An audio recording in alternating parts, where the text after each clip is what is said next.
And we're here today. Welcome to the Daily Bone podcast, where we discuss all things crypto market. That includes majors like Bitcoin, Ethereum, Solana, Memecoins, and NFTs. And today, we're going to be discussing yesterday's crypto pullback and do a little bit of TA to figure out where we're going from here. We're going to talk with Kix about his Polymarket action over the weekend and the best bets he's looking at going forward. And we'll finish off with the state of the pump fund and if it's possible to be profitable based on the recent Dune dashboard analytics. But before we do, Nick, how are you doing today? Your microphone is weird sounding. I'm just letting It's you know. beautiful. It's beautiful on my end. I thought it was phenomenal, easy. I wouldn't let him get in your head. I think he's trying to rattle you. Thank you. I thought so too. I think it's his headphones. His headphones look great, and his hair looks phenomenal. The hair is a key element of my greatness. Definitely using some like drawing product in there, right? Some sort of like dry spray. Oh no, probably like some dry shampoo. That's what I was thinking. Yeah, something like in that category. No, you I hitting that literally with like a dryer little thing. I literally just took a shower. Damn, dude. I wake up like this, dude. It's crazy. A lot of people are shocked to hear that this is how I wake up. Look at it. You know what they said? And God must have spent a little more time on you. No one can guess you're singing when you actually do it. It is problematic, if I'm being completely honest. Nick, is my microphone better? That's good feedback. Yeah. Did I fix it? Okay, I fixed it. I figured out what it was. You were right. Per usual. You're always right, man. It was blown out. Yeah, it was because it was coming in through my headphones. Nick, I want to know. Talking. Yep. Yeah, I want to know how much that T-shirt is you're wearing. This one? Yeah, Shit, that one. $600. Yeah, I figured it had that, That shit. look. They got a look. guy there, Signal, that's just squeezing the little silkworm like right onto the fucking shirt, dude. Just getting that real thread in there. I only shop at places like the minimum shirt cost, even after sale price, has to be at least $200. Like you can't walk in a store where a shirt costs less than that. It's how is there butlers at the stores you go to? Like when you go in, there's like a butler at the front with the tuxedo. Well, there's first the person that unlocks the door to let you in, because the clothes in there are very high value. So like you definitely need it to be unlocked. I went to a suit supply once and they gave me a glass of champagne and I was excited for about 5 seconds and I said, I must be really getting fucking ran over right now. These guys are like, they got me good, dude. They're giving me alcohol. They're really trying to loosen me up. I've gone to suit supply. They just don't have my fit. You know what I'm saying? Like they don't have my fit. Yeah, it was a complete waste of money for me because I bought 2 suits because I was moving to New York City. I thought you had to wear suits to go to work because that's what they show on TV. And I showed up in a suit my first day at the office because I just interviewed over the phone. And this COO was in the elevator and he asked me where I was going. And I said, well, your company.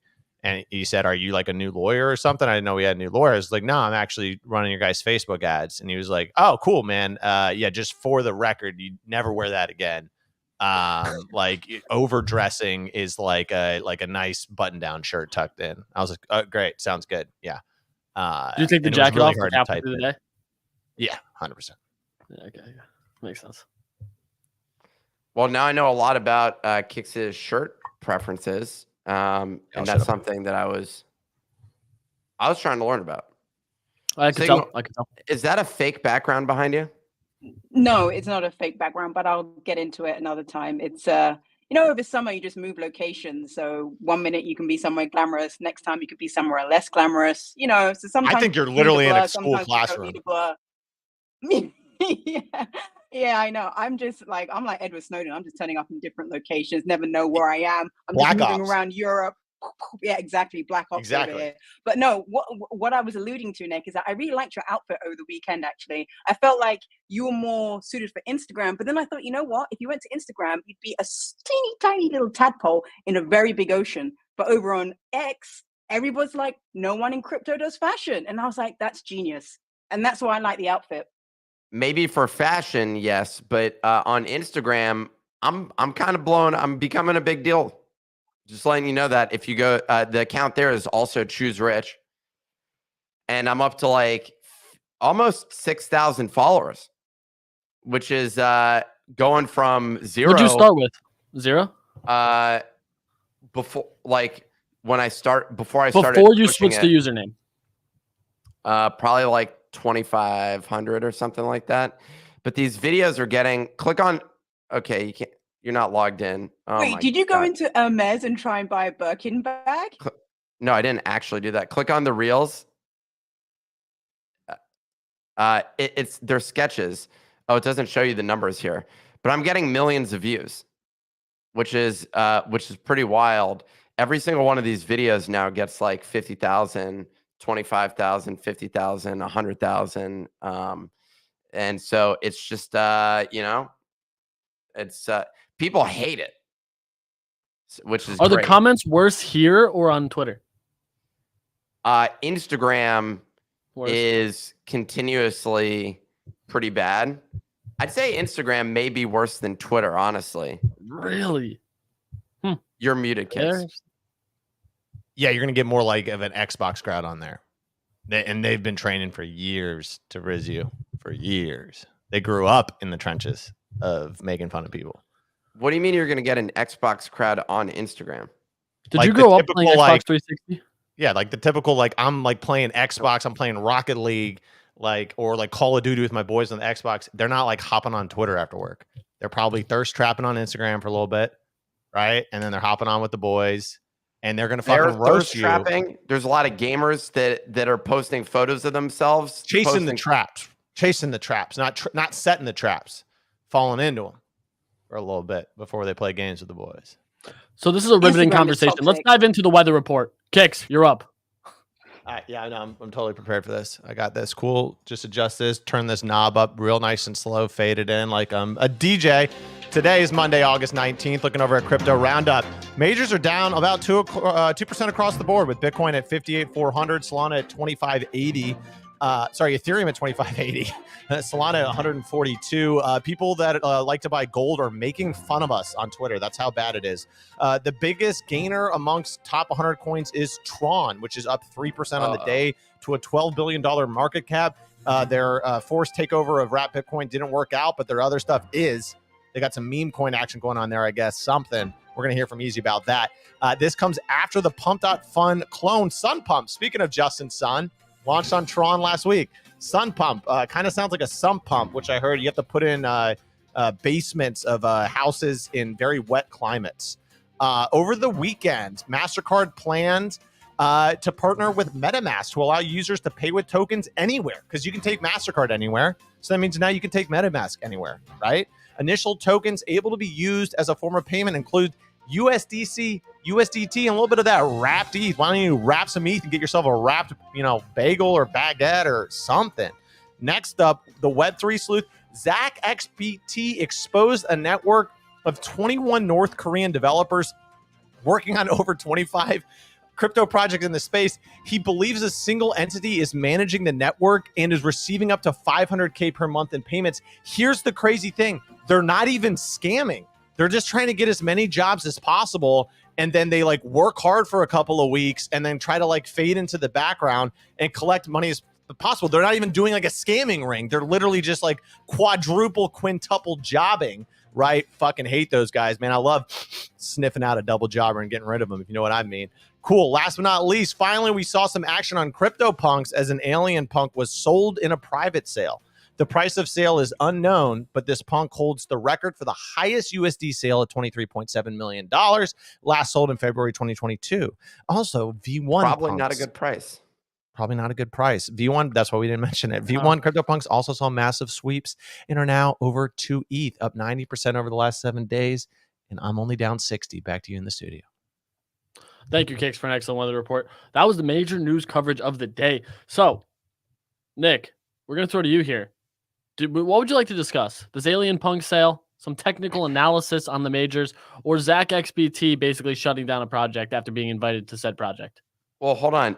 You didn't read the fact that it was speculated to be sold for $3 million, Kicks, after being sold for $23 million. Yeah, $20 million loss.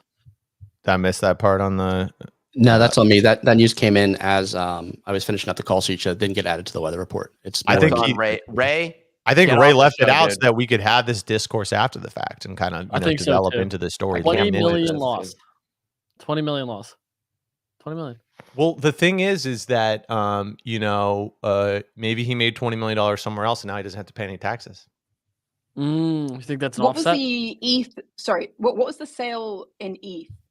So 2 years ago versus today. Well, it would probably with that big of a loss. I think he got wrecked on both sides of it.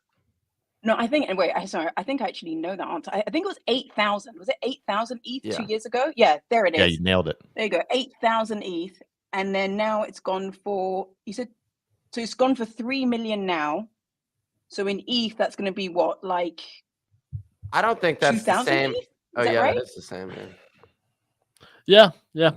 Here's the thing, and I mean, like, sympathy to the buyer, but also by the time you're in February 2022, the Federal Reserve literally said, like, we're no longer trading equities. That's how toppy it is. They said that in November. You know what I mean?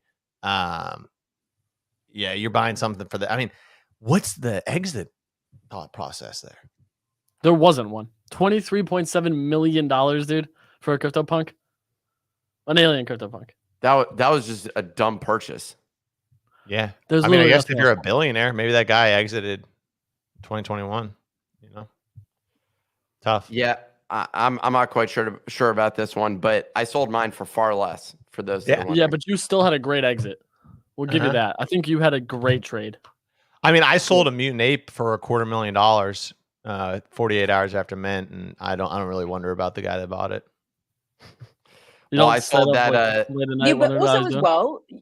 but also as well, guys, isn't this like a massive signal that, like, when you look at the property market, for example, right, you always want to look at what the top end is doing and what the bottom end is doing, because that's really an indication of where things are moving. And this is the top end of, you could say, the NFT market, at least on the PFP side and on the art side.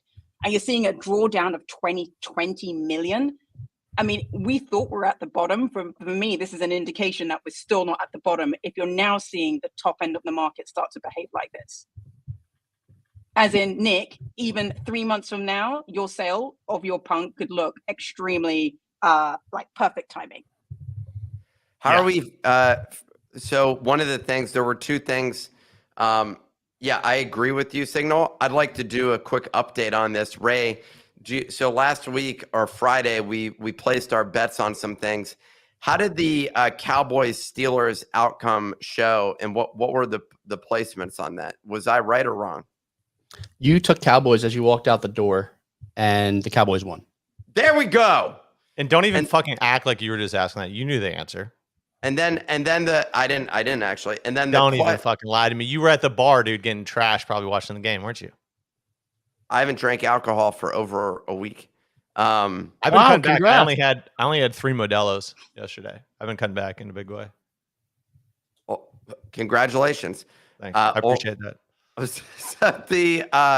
The other thing that I think was realized, there's one other bet that I'm curious about an update on is DGods. How's the floor price doing there?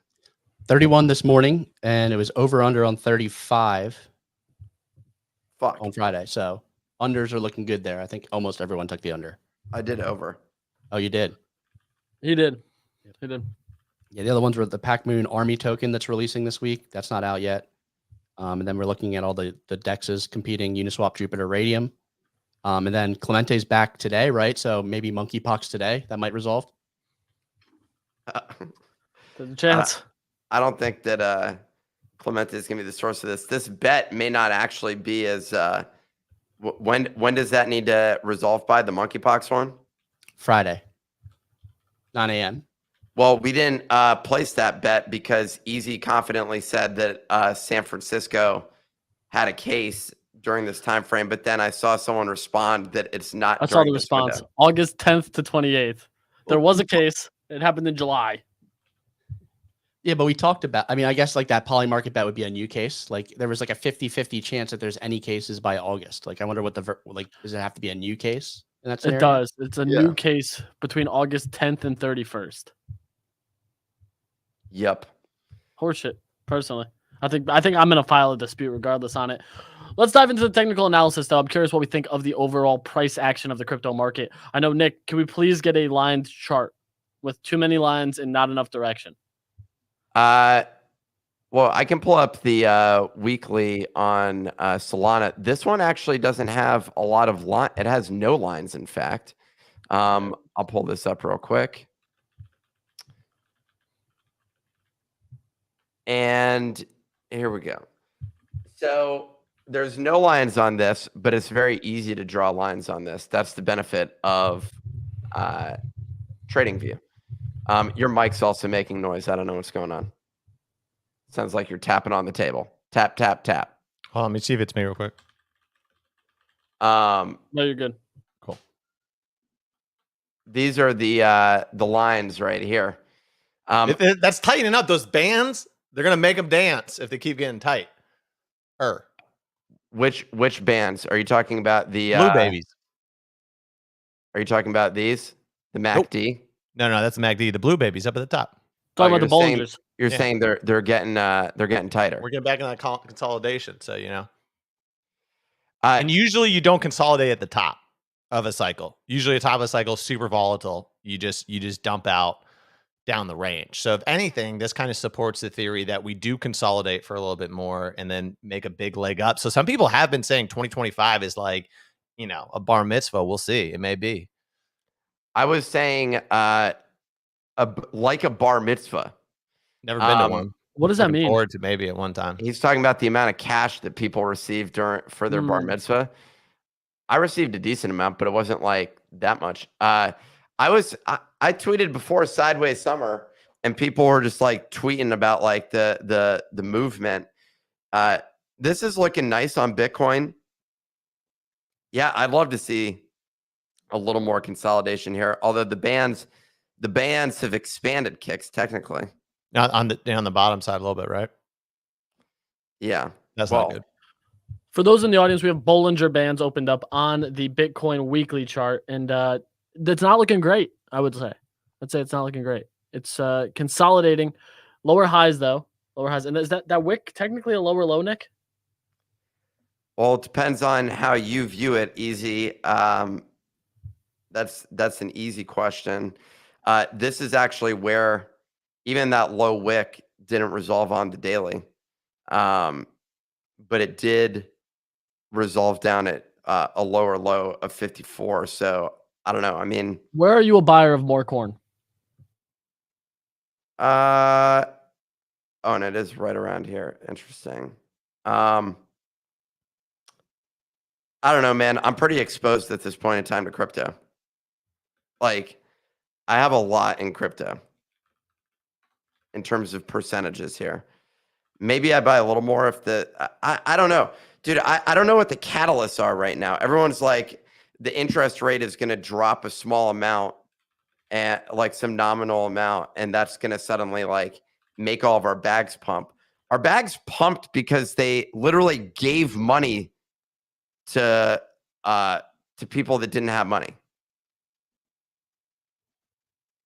Like, yeah, but Nick, what's your time horizon here, though? Because you're saying like, it pumped because it gave money to the economy. But like, what's your time horizon? Because we get the pump, it goes up to like whatever 75K. You don't sell, then you complain when it comes down to 58. So like, what's the time horizon here? Because this is work. This whole TA analysis week by week as we do it, it's following exactly what pretty much Easy predicted this time last year, right? So we're going to go into this election. And it's very likely up until the handover in January, when a new president comes in, we'll probably have some kind of euphoria. So we could go up to like, I don't know, 70, 80 perhaps. And then reality kicks in that the economy is probably not doing as expected.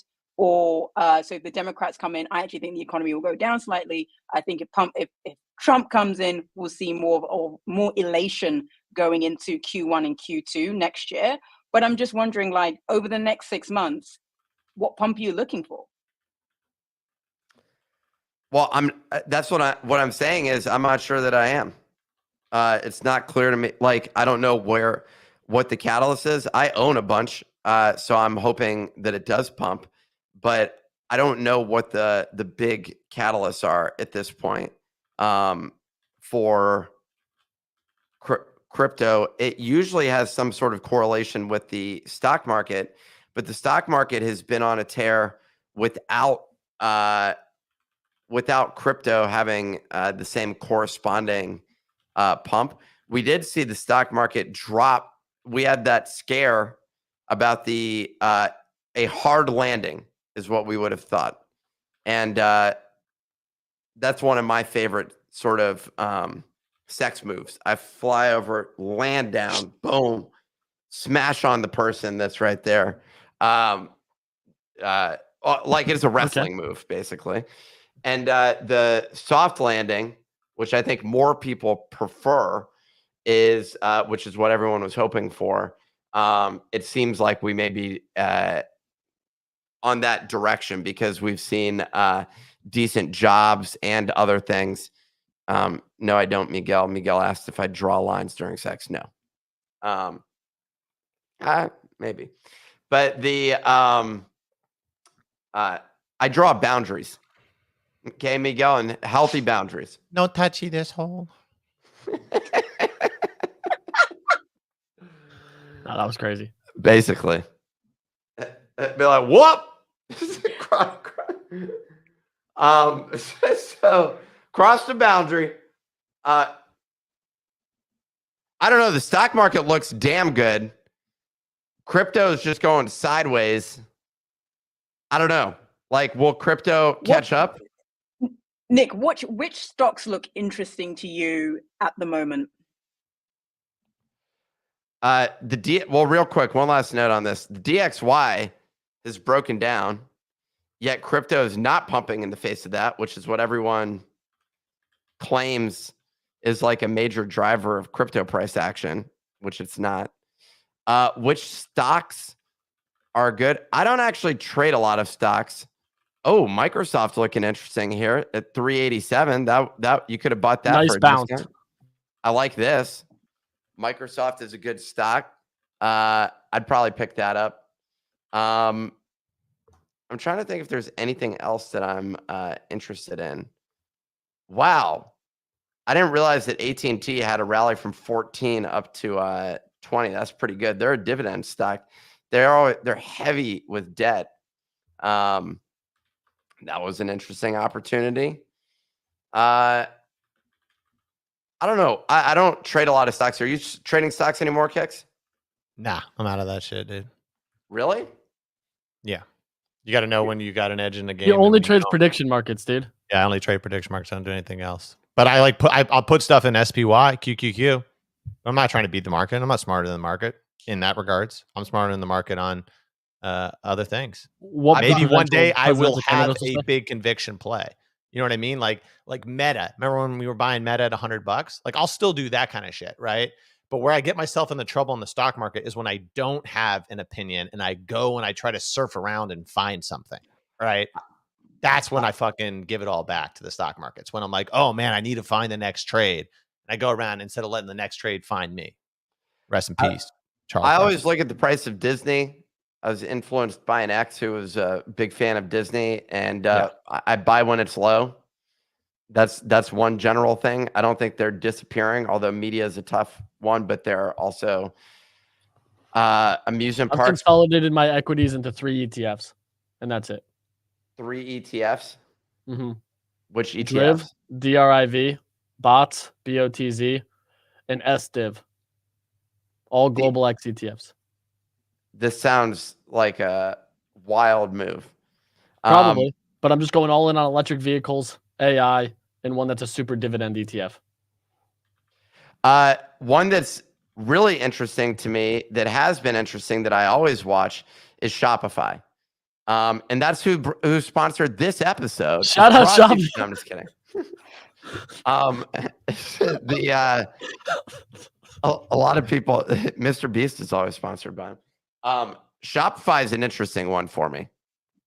And they have an all-time high of look at that, 170. That was the COVID timing. There was an opportunity here to buy you'd be up 50% off of Shopify. This is one that I always watch. And I'm trying to think any other ones. Lockheed Martin, if you're a war How is that one doing? Could always go with Raytheon as well if you're a fear-mongering, war-peddling supremacist. Let's take a quick look at. Whoa! Look at Lockheed. Lockheed Martin on the war potential breakout here. Just absolutely god-candling. This was the Iran trade. Here's the crazy thing. Everyone says it's a war stock. This just looks like a good stock. It just goes up forever. Literally forever. Lockheed Martin just up and to the right until the end of time. I mean, in 2012, we turned into basically corporate socialism in the United States. So, if you're a corporation. And what does that mean to you, Kix, corporate socialism? Means that the corporations got the fucking government by the balls and they're just going to squeeze until there's nothing left. Mm. And so how can we take financial advantage of this situation? Buy Bitcoin.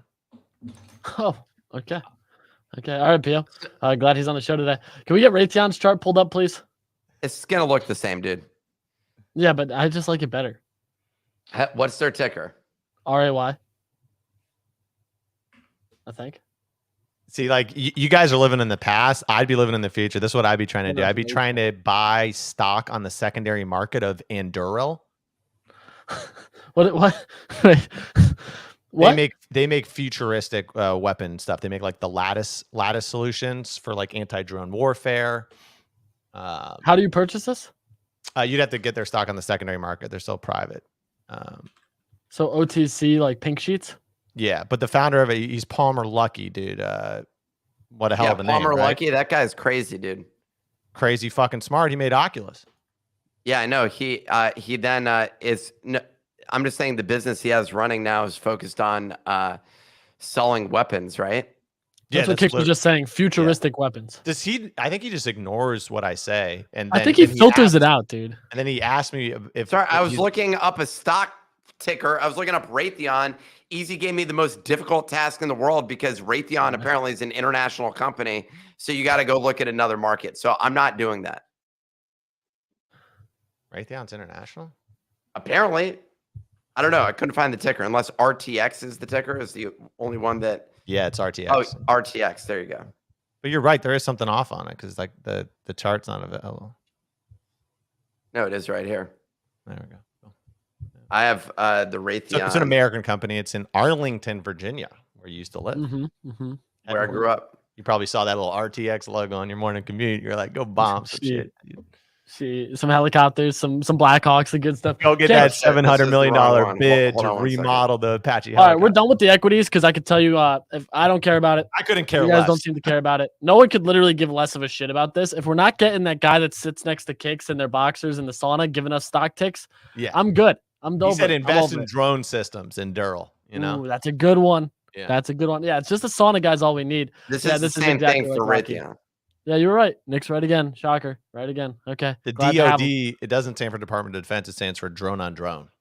Because that's the future. Ooh, I like that. Yeah. So, Kix, speaking of drone on drone, what are we taking in Polymarket? That's the real question here. You went on another absolute heater this weekend. Hitting not once, not twice, not 3 times presidential speeches around rallies and other key political events in which you hit tampon again, I believe. Yeah. No on Elon. Yes. And 5X. I think we have another speech coming up here soon. We do. We have a Kamala's DNC speech coming up. We also have Trump, I think, has another rally on Tuesday, I want to say. If we take a gander at the overall market right now, Kamala Harris versus Donald Trump in the overall odds.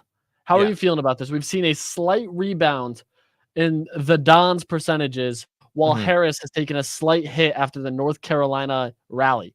Yeah. Yeah. The price control. Oh, it's back though. It has since. It was 49.49 earlier. And now Harris is back to 51. Okay. Yeah. Why did she take a hit from the North Carolina rally? It was about like addressing inflation. So Trump had a speech on Thursday about like addressing inflation. She had a speech on Thursday about addressing inflation, and she was going kind of more on not blaming businesses because she said positive things about businesses, but saying like corporations are price gouging, stuff like that. She also laid out her plan to give all new home buyers a $25,000 first home buyer credit. She also mentioned that she was going to, through the government, try to get like 3 million new homes built. I personally thought that her speech, because I try to be objective, especially when trading these markets. I personally thought that her speech went pretty well, other than her calling it price gauging instead of gouging, which was funny, because people were betting on price gouging, and the only time she said price gouging was she said price gauging, so it didn't hit. But I thought her speech was fine. I think this was maybe people trying to like overreact to the speech. I think there's plenty of other ways that you can attack her other than her economic policies. I think the market's just chopping around, to be honest with you. This is probably the market that I'm least interested in trading, because I think that this election is probably close to a coin flip. I think there's enough people in America that you can have your own opinions on why, but they just hate Trump so much they would have voted a literal corpse Biden into the office again, right? And then you have a good amount of the American people that will only vote for Trump in this election, no matter what happens. And it's probably like 45-45. So there's probably truly like 10% of people out there that are going to swing it.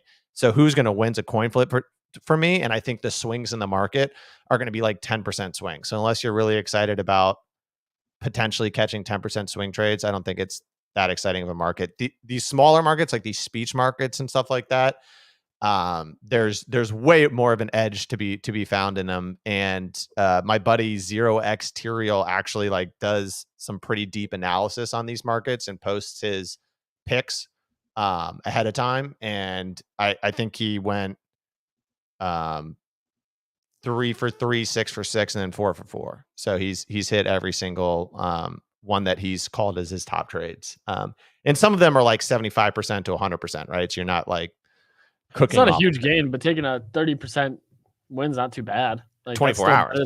Yeah, it's a 24-hour 30% win, right? Like that's not bad. Pretty nice. Pretty nice. I actually watched your live stream, and first of all, this is the first time in my life I have ever listened to a political speech ever. Yeah. And when I say listened, I mean listened, like it was an exam, and I had to be able to recall a speech.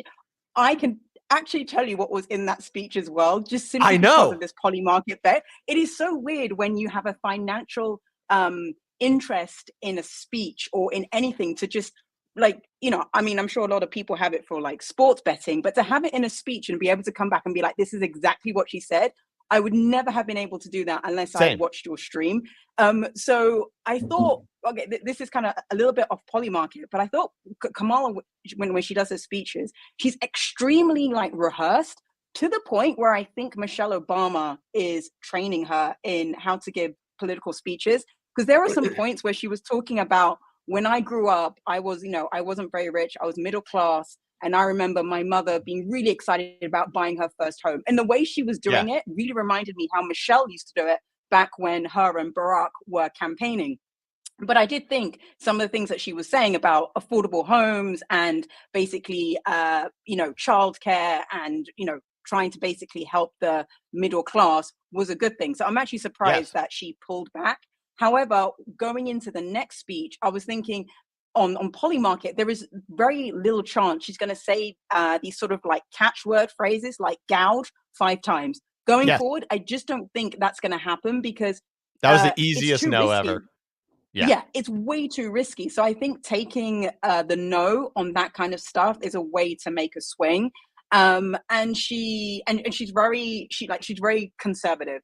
You know, and she's gonna read. She's not gonna go on random riffs. She's gonna read off the teleprompter. Some people say that is not me saying that in a negative way. That means like she's gonna really try to deliberately get the message across. Trump will go on random riffs. That's why Trump's more of a yes guy and Kamala's more of a no guy, depending on the pricing, because Trump will just go on a random tangent and could say something, you know, 5 times. I agree with you, Signal. I was thinking that people should be legally required to bet at least $1 on prediction speech markets for both candidates in the United States, because everyone would be so much more informed instead of being ignorantly on both sides, right? Because I sat there and I listened to all of Trump's speech, then all of Kamala's speech, and like actually got some perspective on their points, which I thought was like very, you know, beneficial. But like things like inflation 3+ times, this market, like a lot of these things reprice over what happened. Now it's like yes 13%. I think it was like yes 35% on the last market. And my buddy Terial, what he did is there's a lot of pollsters out there and they poll around words. And then they tell these parties like, these words are bad, don't say them. So there was polling that came out that said inflation is a negative word. Don't say inflation, because inflation will put the blame sort of on you. You guys have been in charge the last 4 years. And also people don't really understand what inflation means. You can even see on the timeline, people will be like, inflation's coming down. Why is food still expensive? Because they don't understand that like that is the price of food continuing to go up, not that it's going to go back down, right? So a lot of people don't even get it. So the pollsters were say things like costs are going up, prices are going up, corporations are squeezing profits. And if you see, Kamala said inflation once, and she explained inflation a bunch of, different ways. But yeah, also, now these markets, yeah. So I was going to say stuff like abortion. After hearing her speech, I just don't think it's going to come up. Like that, like her speeches, from what I can tell, are all about helping the people of America, the middle class, the most important class is how she was calling it. And I just don't think abortion is like at the top of her mind in her speeches. So I would personally take the no on that kind of stuff. I don't know. I think once you hear these speeches, I forget if it hit last time. Feel. Ray, did it hit last time, abortion? No, it didn't. And I think you mentioned this signal last week. We talked about this and you said the same thing, and you ended up being 100% spot on. And I think, I think I put a little bit on the yes there, because I thought in North Carolina, they're trying to push some pro-abortions, like a pro-abortion law, and maybe she'll mention it. But I think you're 100% right, is they kind of know the angles that matter and that are important. And right now it's economy and it's affordability, right? And I think that it's already kind of given that if you care about women having access to that, that you already know the party that is going to support that, right? So it's like beating a dead horse almost, right? And it's just not worth the time to talk about, right? So, Other than like I got a question for you real quick. Yeah. You said that you're co-host of your now periodic show, the Polymarket Plays, I think is the coining name for it. Yeah. Where does he find this like question data? Like, what is the best place for someone who wants to go and do a deep dive to take similar action? Great question. So he does a couple different things. So one is he determines the context of the speech. So is it a rally versus is it an interview, right? Versus like, is it like a press conference, right? So a rally where he's rallying to his base, he's going to say a lot of different things than compared to how's an interview going to go compared to how's a press conference going to go. So one of the reasons why I hit the 5X on Elon, him not mentioning Elon, was this last speech was a rally, right? Versus the previous one was a press conference. So at the press conference, it's like 5 days after an interview with Elon Musk, or I think 2 days or 3 days, the likelihood that a reporter is going to ask, hey, about that Elon Musk thing, right? And get it brought up. Yeah, like, hey, you spoke to Elon. What do you said this? And then he's like, oh, Elon's a great guy. He's an excellent man. And then goes into it.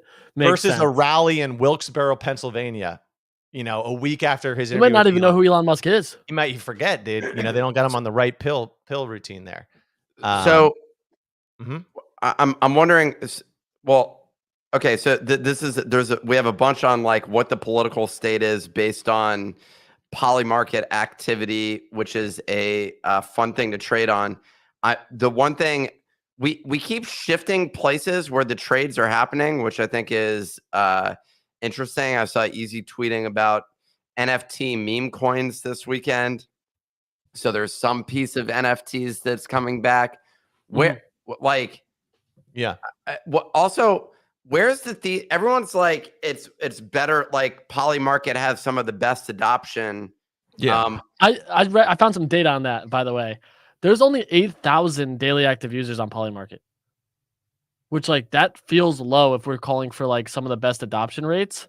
When you look at like Pump Fund, which has 60,000 daily active wallets, and I was like, yeah, okay. I'm not Something about surprised this is by interesting.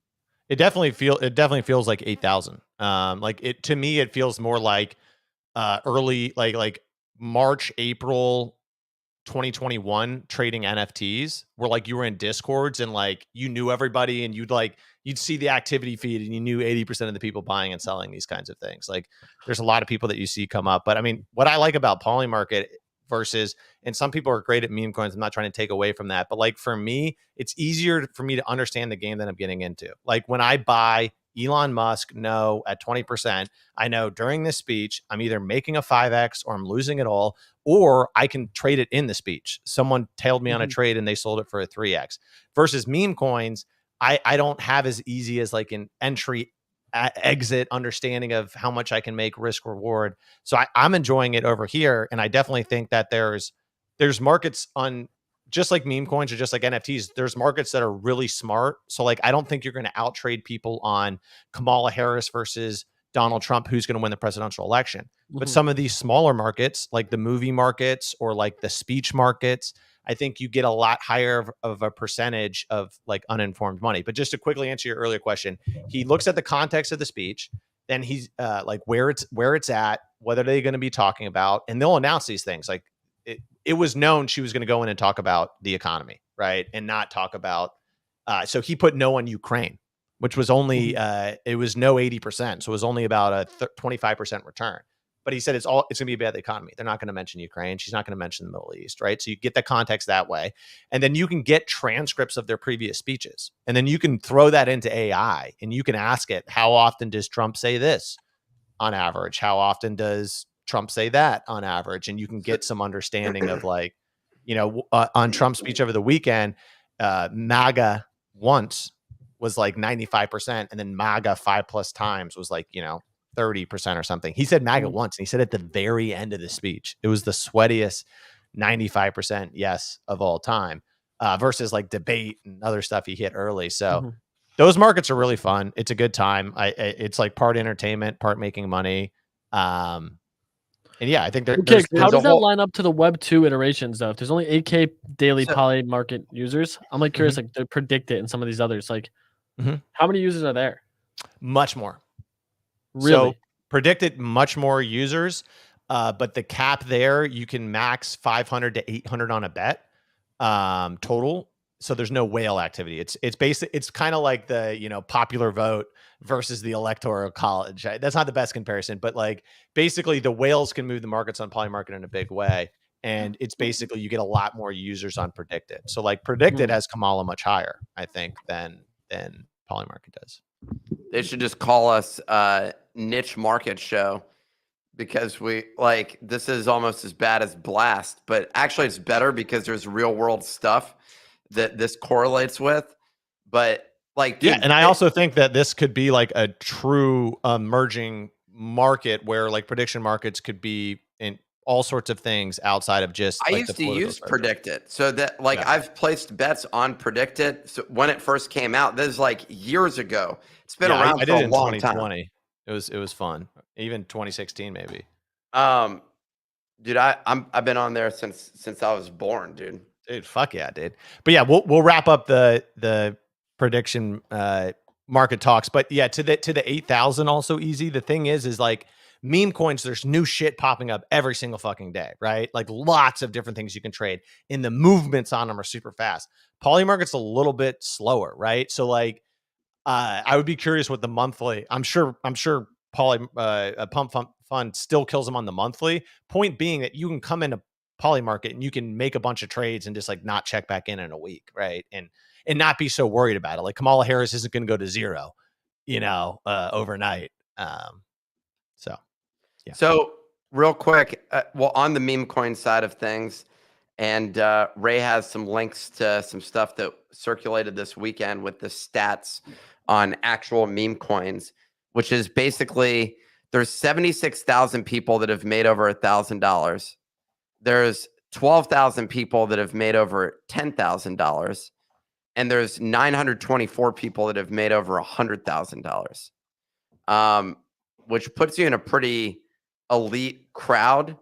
I feel pretty good because I think I've definitely done over, I've done tens of thousands just on, I guess when Pepe came out, we made money on Pepe. Yeah, but this is on pump.fun. But Nick, this is specifically. This is only pump fun. Only Solana memes. So Easy, which okay, I would say Easy, you're probably in the more successful categories here, and probably the majority of listeners are in the less successful category here. And I think this goes back to Kix's point, is that you know, the meme coin market is more developed. There's more tools, there's more sniping, there's more cabal activity because it's a more developed market. Well, the Polymarket kind of political bets that we've been talking about over the last couple of weeks, it definitely does feel like you can just go in there as an individual, make a consensus bet or a contradictory bet and walk away with your money. I think these stats are astounding on Pump.fun. And if I was looking at that and had never used it, I'd just be like, well, if I don't know memes well, I'm highly likely to lose money on there. So the founder of Pump Fund actually came out and made a comment back to this and said that this data is inaccurate. Like he was just straight up like, this isn't accurate. I'm sorry, but it is. Like you don't account for a bunch of different factors in here. There was also a Dune dashboard that came out that you could search wallets and it would show you how profitable you would be, like how profitable that specific wallet was on Pump Fund. And I had a few that would have put me in a decent standing on that board, which was great to see. But I also know that some of that data was wrong because like one wallet put me technically in like a top 10,000 spot, but that wallet was not as profitable as it said on this dashboard. I was like, okay, something's wrong here because I know. I think these numbers easy could even be a little worse because sophisticated traders like you are going to multi-wallet, and I think dumb retail is going to single wallet. So there's probably even when you see like the amount of people that have made money, it's probably even less individuals and more wallets. Right. Over to you. Once a wallet hits a certain threshold too, you start to get copy traders automatically. Yeah, for sure. A lot of people like tail this only based on on-chain wallet data. So like my main hot wallet, I don't buy on Pump Fund anymore. I would send them right into a honey pot easy. So I have friends who do that. They just rinse their copy traders. They'll buy like an illiquid 5K market cap, and then people will tail it with like 10 to 20 SOL, and they'll just immediately sell it. I have one friend, he literally makes 3 to 5 SOL a day just running his copy traders. It's all I think that's fair game. To be honest, 100%. like if you're just trying to copy paste someone's work and they fucking give you the wrong answer, that's on you, dude. Yeah. So, I mean, I'm just off that. I don't use that wallet anymore because you started to notice when you'd buy into something, it would run pretty hard after. And I was like, it's at my exit. The same thing happened with NFTs late 22 was like, oh, if I share a trade, people ape it and I'm already on my exit. Like, it's not as fun. Like I enjoy getting in the trenches and finding a winner. Something about it's enjoyable. Just having copy traders pump you to your exit is just kind of annoying. But I think that back to this data, I think some of it's fairly accurate, but I think some of it isn't. Like to your point, yeah, those wallets. Hold on, let's just pause on that statement, Easy. I think some of it's accurate. I think some of it is not accurate. I was going to get into what parts, all right, Nick? I was going to get into what parts were accurate, what's not. What's accurate is I think those big wallets that have like the $1 million or $1 million P&L, I think those specific wallets, I'm sure if you go and look at those, it's 1 or 2 tokens that they've hit, and that's it. Like, they don't use the wallet anymore. Last activity is probably 20, 30 days. Look, the bottom line is this. There's people making money, and there's people that aren't making money. Like, that's the bottom line. These percentages are probably off. But the bottom line is there's no way that you're going to, like, any Pump.fun, there's no filter of what goes out. And the same thing was the case with NFTs. The only difference is there was some curation of who was launching it. But the reality is the market's willing to bet on just about anything. And it's basically giving the trade by trade analysis of complete losers. I'm saying like there's all these people that are spending their entire life trying to figure out like the specific trade is a guaranteed way to lose money in the long term. Just period. Flat out, it's a guaranteed way to lose money in the long term because it's degens in the casino. But the best, most methodical way of doing it is make money and place long-term investments. If you have to be sitting in front of the computer to make the trade in and out on dumb token X, basically, like whatever it is, you're going to lose money the majority of the time. The best way is to be the person, if you're going to participate in that market, is to do stuff like Kix was mentioning, send money to the sort of clever techniques to like manipulate people into buying some garbage token. Well, you can also be the house. Like I've seen success from the house where people provide liquidity on these hyper volatile ones that have a lot of volume and like opportunity. Some of the best people I've seen right now are like, dude, I don't give a shit about the meme. If it does $1 million in volume in 24 hours, I'm the LP and I'm printing 5 to 6K on a 5K investment by just holding my position in a liquidity pool, earning fees off of all of you chasing it.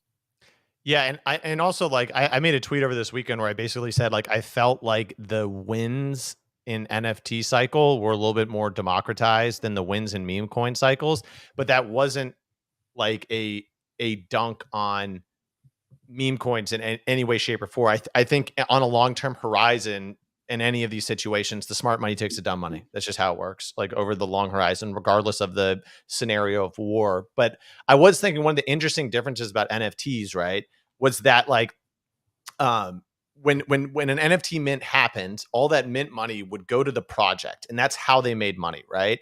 And the ability for an NFT project to mint out kind of showed their marketing competency sort of stuff, right? And then after that, they did make money off of fees, but then like most of the trading back and forth was just the users themselves, right? Versus in meme coins, like the devs need to make money. They don't make all this money up front and then let the coin run. I mean, sometimes it works that way. My point being is that they have to make money by like selling the coin. It's just a little bit of a different paradigm. In some sense, it's more aligned. They all have to make money together, but also in some senses, it's like the dev probably knows more about the project than anyone themselves, and they make money the same way as everyone else. They're going to have the edge to make the money. They're going to know like, hey, I don't even got any funny memes left to post on Twitter. It's time to cut the bag here and say sayonara.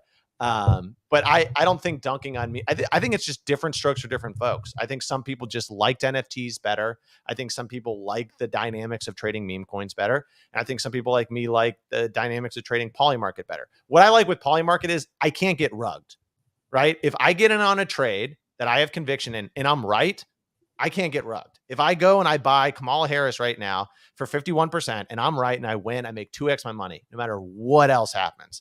Versus I could do a shit ton of research on something else and I could be right on my research.